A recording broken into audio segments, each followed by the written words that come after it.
नमस्कार। नमस्कार। Press club के आज के कार्यक्रम में मैं इससे विनोद अपने वरिष्ठ सहयोगी जोसेफ राव के साथ एक बार फिर आपसे रूबरू हूँ।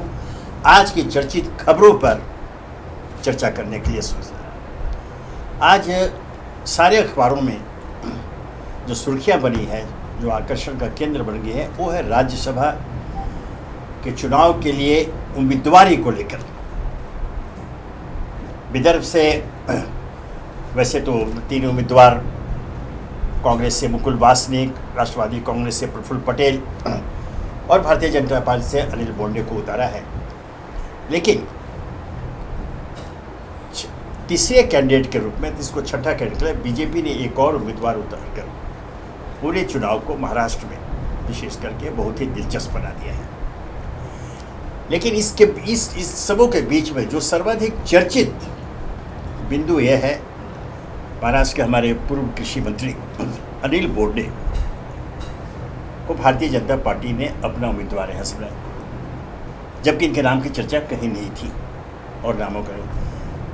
तो साहब, आप ये बताइए कि इसके पीछे क्या राजनीति हो सकती है और Bharatiya Janata party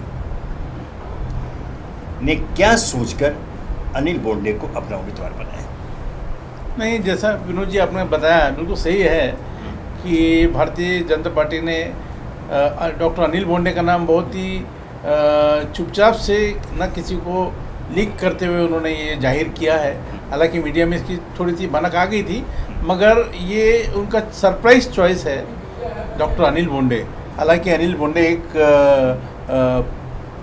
season politician है, एग्रीकल्चर मिनिस्टर रहे महाराष्ट्र में जी। और देखा जाए तो विदर्भ में पश्चिम और पूर्व विदर्भ जैसे हम बोलते हैं, तो पश्चिम से उनको प्रतिनिधित्व मिल रहा है। और मुकुल वासनिक जो कांग्रेस के उम्मीदवार है वो राजस्थान से, वो नागपुर से बिलोंग करते हैं। और प्रफुल्ल भाई पटेल जो राष्ट्रवादी के उम्मीदवार हैं, उनको रिपीट किया है, वो गोंदिया से यानी पूर्व विदर्भ से हैं। तो डॉक्टर अनिल बोंडे जो है उनकी अपनी एक शख्सियत है और ये काफ़ी दिन से वो यहाँ के महाराष्ट्र के भूतपूर्व मुख्यमंत्री और अभी प्रतिपक्ष नेता श्री देवेंद्र फडणवीस की काफ़ी नज़दीक माने जा रहे थे। और उनकी काफ़ी चर्चा भी चल रही थी, दोनों की मुलाकात भी काफ़ी हो रही थी और तभी ये कयास लगाए जा रहे थे कि शायद अनिल बोंडे का नाम तय हो सकता है। अब यहाँ पर ये जो 2 नाम है, जैसे बताया आपने कि तीसरा नाम भी है, तीसरा महाडिक का भी नाम आया है, महाडिक जी का। तो इसमें एक तो डॉक्टर विकास महात्मे जिनका कार्यकाल अभी समाप्त हो रहा है, उनको दोबारा टिकट नहीं दिए है। और विनय सहस्त्रबुद्धे जो मुंबई से रखते हैं, बिलोंग करते हैं, उनको इस बार टिकट नहीं दिया है।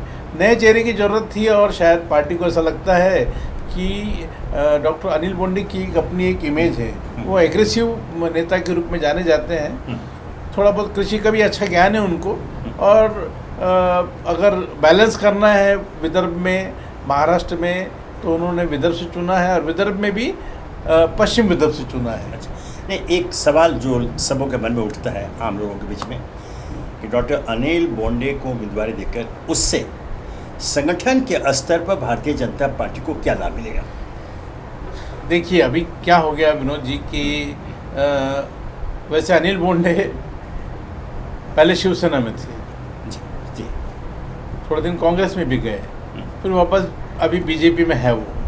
तो बीजेपी ने कोई सोची समझी राजनीति की होगी कि अभी अनिल बोंडे को इनको वहाँ अमरावती से उम्मीदवारी देकर, अमरावती के प्रतिनिधित्व देकर, जैसे वहाँ पर राणा जो है, नवनीत राणा और रवि राणा, अभी ये काफ़ी उनका चर्चा में है और चर्चित है और शायद पूरी राजनीति को डोमिनेट कर रहे थे। उसको शायद थोड़ा काउंटर करने के लिए डॉक्टर अनिल बोंडे को लाया गया है, क्योंकि अनिल बोंडे तो स्थानिक व्यक्ति है, अमरावती के स्थायी व्यक्ति है वो। और नवनीत राणा कोई अमरावती के नहीं है, अमरावती आई है विवाह करने के बाद में, और रवि राणा तो है बडनेरा कॉन्स्टिट्यूंसी से। तो शायद इसको काउंटर करने के लिए और राज्यसभा में उनको भेजकर अमरावती का प्रतिनिधित्व विदर्भ का और भारतीय जनता पार्टी के साथ सोच समझ के उन्होंने, देवेंद्र जी ने ये निर्णय लिया होगा। और इसको पार्टी हाईकमांड ने माना है और शायद उनको इसलिए भेजा जा रहा है, ऐसा मेरा कहना है, मेरा अंदाज है ऐसा। अच्छा, जैसे कि जो उनके विधायकों की संख्या है, जो वोटर्स हैं बीजेपी की, उसमें 2 सीट तो उनकी पक्की है, लेकिन जो एक तीसरा उम्मीदवार जो उतारने की बात हो गया है ना, इसके पीछे भारतीय जनता पार्टी की क्या रणनीति हो सकती है? क्योंकि बड़ा दिलचस्प बना दिया पूरे मुकाबले को। नहीं, ये तो पहले से ही लग रहा था कि तीसरा उम्मीदवार होगा, तीसरा उम्मीदवार नहीं होगा, और इसमें इस पूरे इसमें देखा जाए तो राजे संभाजी भोसले इनको शायद तीसरा उम्मीदवार, ये चाहे महाविकास आघाड़ी की तरफ से उनको सपोर्ट मिले, राष्ट्रवादी की तरफ से सपोर्ट मिले, ये ऐसा कुछ चर्चा चल रही थी। और शिवसेना ने स्पष्ट कह दिया था अगर शिवसेना में शामिल होते हैं, शिव बंधन अगर बांधते हैं तो हम उनको उम्मीदवारी देंगे। और राष्ट्रवादी का कहना था कि हम महाविकास आघाड़ी की तरफ से समर्थन देंगे, हमारा इंडिविजुअल कुछ नहीं, जो तीनों मिलकर तय करेंगे उसको हमारा समर्थन रहेगा। मगर आने वाले दिनों में जो डेवलपमेंट हुआ उसमें राज्य जो है उनको शायद अपनी समझ में आया कि ये पॉसिबल नहीं हो रहा है, इसलिए उन्होंने बाद में अपना नाम जो है खुद ही उन्होंने बता दिया कि वो शायद लड़ने के इच्छुक नहीं है। मगर ये अभी बीजेपी ने जो स्ट्रैटेजी की है, थर्ड उम्मीदवार जो उतारा है, तीसरा उम्मीदवार माडिक जी के रूप में, तो शायद ये चर्चा, ये जो कॉन्टेस्ट है ये ज़्यादा इंटरेस्टिंग हो जाएगा। अभी इसको सरप्लस वोट उनको कितने मिलते हैं और कितने वोट से वो निकल पाते हैं, ये आगे देखना। और पार्टियों को वोट चाहिए उन्हें, तो ऐसे में जो एक आजकल एक ब्लैक स्पॉट के रूप में देखा जाता है, हॉर्स ट्रेडिंग को बढ़ावा मिलेगा। हाँ। निश्चित रूप से जो निर्दलीय उम्मीदवार है या अन्य दलों से भी अब तो क्रॉस वोटिंग होने लगी है, देखा जाएगा। लेकिन ये जो तीसरा उम्मीदवार अगर उतार देते, उतारने के बाद ये एक सोची समझी उनकी रणनीति हो सकती है, लेकिन ये हॉर्स ट्रेडिंग को भी बढ़ावा देगा। और भारतीय जनता पार्टी के लिए एक चाल चरित्र चेहरे की बात के रूप में जो सामने हमेशा आता है, इस पार्टी विथ ए डिफरेंस, तो यह करके क्या उन्होंने यह विधायकों के खरीद फरोख्त का जो रास्ता जो खोला है, तो ये उनकी छवि के प्रतिकूल नहीं जाएगा? नहीं, अभी क्या है, ये कुछ बातें आजकल इसका कोई मायने नहीं है। आपने जो बताया खरीद फरोख्त वगैरह, अब ये पुराना ये सब हो गया है और सब लोगों को मालूम है कैसे वोट लिए जाते हैं, कैसे वोट दिए जाते हैं। और राजनीति में और ये राजनीति के क्षेत्र में ये सब चीज़ें होती हैं। कोई तीसरे उम्मीदवार को खड़ा करना, सरप्लस वोट कहाँ से निकालना, ये सब शायद सोच समझ के बीजेपी ने कुछ सोचा होगा। नहीं, बिल्कुल। हाँ, और शायद ऐसी वो सोच समझ रहे हैं कि शायद माडिक उनका इस तिकड़मबाजी में कहीं से निकल जाए और शायद कामयाबी मिले उसको, क्योंकि इसके अलावा और कोई पार्टी ने या महाविकास आघाड़ी ने तीसरा उम्मीदवार खड़े करने की बात नहीं की है। सरप्लस वोट के भरोसे उन्होंने कोई और एक उम्मीदवार खड़ा करने की बात नहीं की है। जो पार्टी का जो स्ट्रेंथ है जो उसके अनुसार किया है। राष्ट्रवादी को मालूम है कि हमारा एक जो उम्मीदवार है वो निश्चित रूप से आएगा, उन्होंने प्रफुल्ल पटेल को निश्चित किया है। कांग्रेस को मालूम है हमारा उम्मीदवार आएगा, उन्होंने बराबर इमरान प्रतापगढ़ी को लिया है। शिवसेना को मालूम है कि अपना जो उम्मीदवार है संजय जी राउत और संजय पवार ये चुनकर आएंगे, उन्होंने उनको बराबर टिकट दिया है। ये अपने स्ट्रेंथ के बलबूते पर, अपनी पार्टी के विधायकों की क्षमता यानी स्ट्रेंथ के ऊपर वो ये चुनाव लड़ रहे हैं। उनको मालूम है कि इसमें तो नया कुछ, इसमें जो है जो भी नया आया है, ये दिख रहा है अपने को, वो माडिक जी के रूप में आया है। अभी माडिक जी कितना वोट लेते हैं, कैसे जीतते हैं या कैसे उनका मतलब ये हुआ कि अब ये राजनीति में, खासकर ये जो चुनावी राजनीति में जिस नैतिकता की हम बात करते हैं उसको तो एक हाशिए पर रख दिया जाए, उसका कोई महत्व तो नहीं रह गया है, उसकी चर्चा नहीं होनी चाहिए। और शायद ये जो छठे उम्मीदवार के रूप में अगर कोई आता है, चुनाव होता है, तो जो परिणाम आएंगे वो चौंकाने वाले आ सकते हैं और तब उस पर एक हम चर्चा करेंगे। अब हम आगे बढ़ते हैं अपने ही क्षेत्र के महाराष्ट्र प्रदेश कांग्रेस कमेटी के पूर्व अध्यक्ष, महाराष्ट्र के पूर्व मंत्री रंजीत बाबू देशमुख की 75वीं जन्मदिन के ऊपर जो अमृत महोत्सव मनाया गया, उसमें कांग्रेसियों को तो जमावड़ा रहा स्वाभाविक रूप से। फिलहाल गैर कांग्रेसी के रूप में फिल्म अभिनेता और तृणमूल कांग्रेस के लोकसभा सांसद शत्रुघ्न सिन्हा भी आए। एक बड़ा जमावड़ा वहाँ पर है। वहाँ वक्ताओं ने जो बातें रखी रंजीत बाबू को लेकर, उसमें सर्वाधिक महत्वपूर्ण बिंदु ये आया, एक आरोप के रूप में आया कि रंजीत बाबू को उनका अपेक्षित पुरस्कार उन्हें कभी नहीं मिला। आप इसको किस दृष्टि देखेंगे? राजनीतिक और सामाजिक दोनों दृष्टि से, कांग्रेस की राजनीति और अपने क्षेत्र की राजनीति दोनों को दिखा के आप इसको किस रूप में दर्शकों को बताना चाहेंगे? देखिए विनोद जी, आपने बिल्कुल सही कहा। रंजीत बाबू जो है, उन्होंने एक कृषि मंत्री के रूप में महाराष्ट्र प्रदेश कांग्रेस के अध्यक्ष, 2 बार अध्यक्ष रहने के नाते, और वो 10 जनपद के काफ़ी करीब रहे। कांग्रेसियों में उनकी काफ़ी गहरी छाप थी। उन्होंने बहुत कोशिश किया, विदर्भ जन आंदोलन भी चलाया उन्होंने स्वतंत्र विदर्भ के लिए। मगर क्या होता है कि कई बार आदमी चाहता कुछ है और होता कुछ है, और सब चीज़ अपने हिसाब से नहीं हो सकती। जैसे उनको ये कोशिश थी कि शायद वो एक मुख्यमंत्री के मटेरियल के रूप में जाने लगे। जब ये उनको समझ में आया पार्टी को और पार्टी के अन्य नेताओं को, जो इनके कॉम्पिटिटर थे या इनके प्रतिद्वंदी थे, तब उनको समझ में आया कि रंजीत बाबू जो है ये सीएम मटेरियल हो सकते हैं। तो उन्होंने धीरे धीरे अपनी राजनीतिक चाल चली और रंजीत बाबू को धीरे धीरे वहाँ से उनको छंटनी करना चालू किया। और उनको जो ड्यू था, जैसे कहा जा रहा है, अभी ड्यू मतलब क्या रहता है कि अब इसमें कोई लिमिट नहीं है, इसको कोई लिमिट नहीं हो सकती कि आपको यही मिलना चाहिए। आपकी अपेक्षा थी विदर्भ होना, विदर्भ नहीं होने दिया। आपकी अपेक्षा थी कि आपको शायद और कोई बड़े पद पर जाना है या मुख्यमंत्री, उप मुख्यमंत्री बनना, वो भी पार्टी ने नहीं माना, और आपको जो है इसी से संतुष्ट करना पड़ा। क्योंकि क्या होता है कि समय से पहले और किस्मत से ज़्यादा किसी को कुछ मिलता नहीं है। रंजीत बाबू को जो पार्टी ने 2 बार अध्यक्ष बनाया, एक बार वो पार्टी छोड़ के भी चले गए, एक बार वो अपने इंडिपेंडेंट भी लड़े हैं, तो पार्टी ने उनको रखा अपने साथ। पर क्या होता है कि मैंने जैसे बताया कि पार्टी की जो पश्चिम महाराष्ट्र के या गैर विदर्भ के अलावा जो नेता लोग हैं, वो ज़्यादा रंजीत बाबू को मानने को तैयार नहीं थे, उनके नेतृत्व में जाने को तैयार नहीं थे।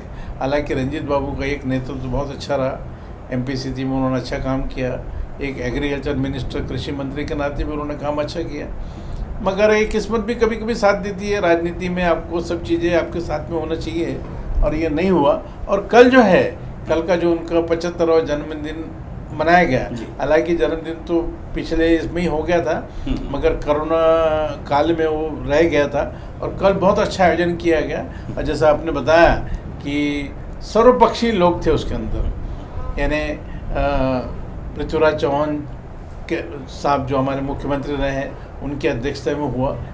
कृपाल तुर्माने यहाँ से रामटेक के सांसद शिवसेना के वो थे, और कल तक कांग्रेस और उससे पहले बीजेपी में रहे कद्दावर नेता, फिल्म अभिनेता, जो आजकल तृणमूल कांग्रेस के सांसद हैं, श्री शत्रुघ्न सिन्हा, विशेष रूप से इस कार्यक्रम के लिए आए हैं।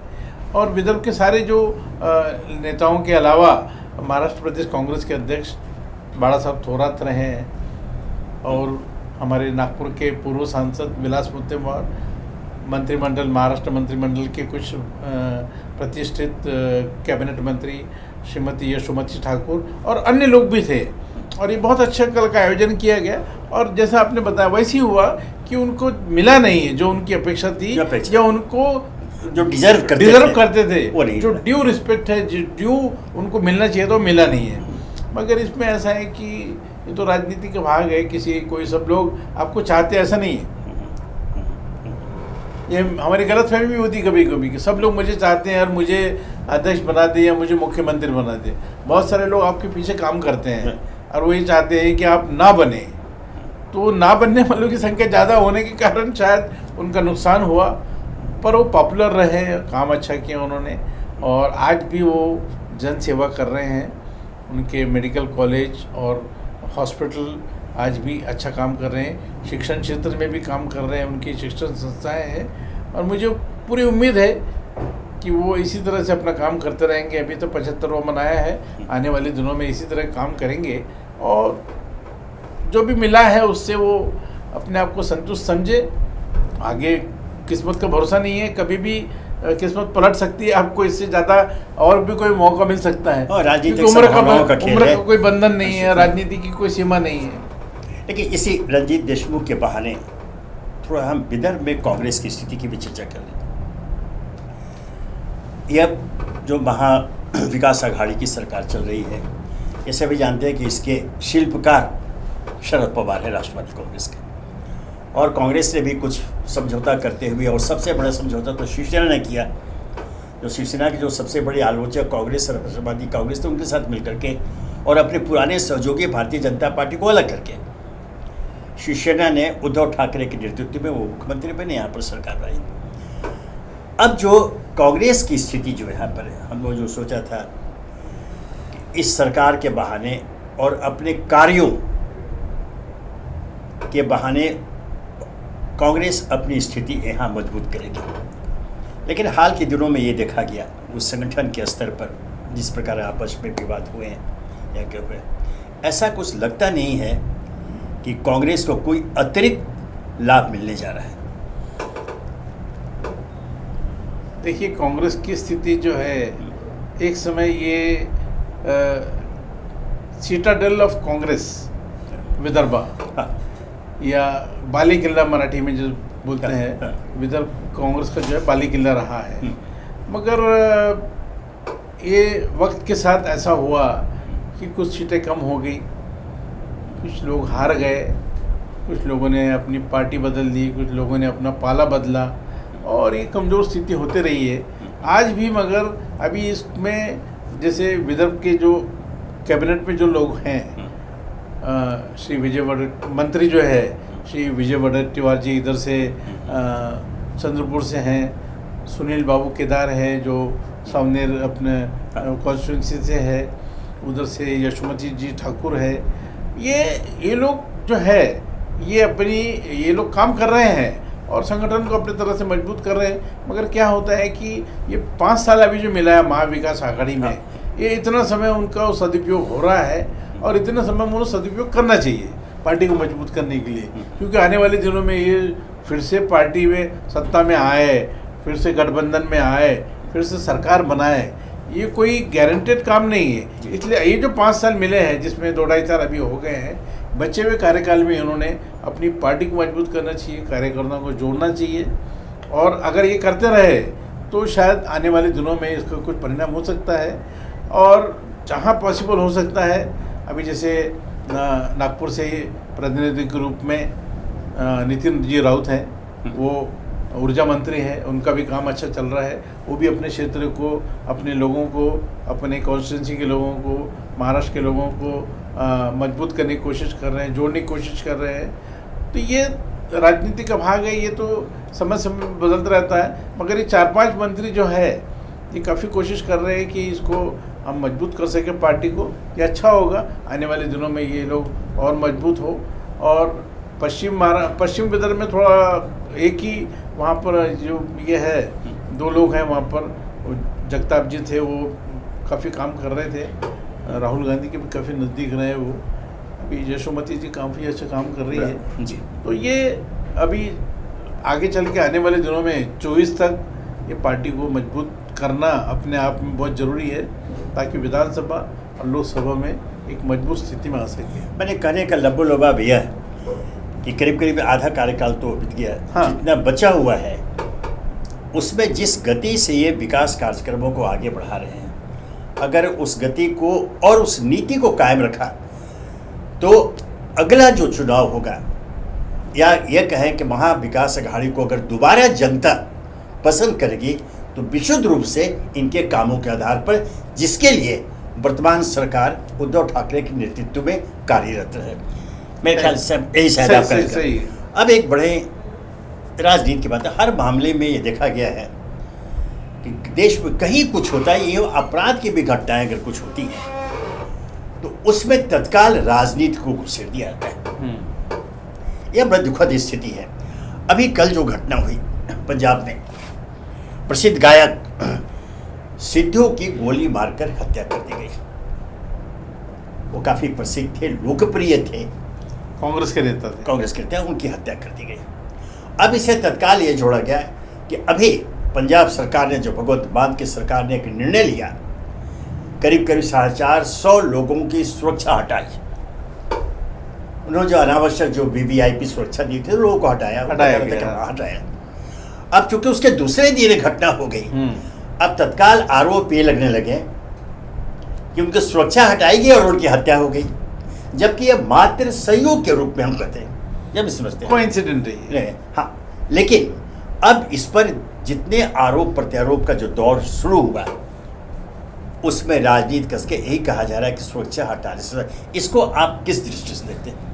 देखिए, सिद्धू के जो हत्या हुई है, सिद्धू जी की जो हत्या हुई है, उनके हत्यारे काफ़ी दिन से प्रयास में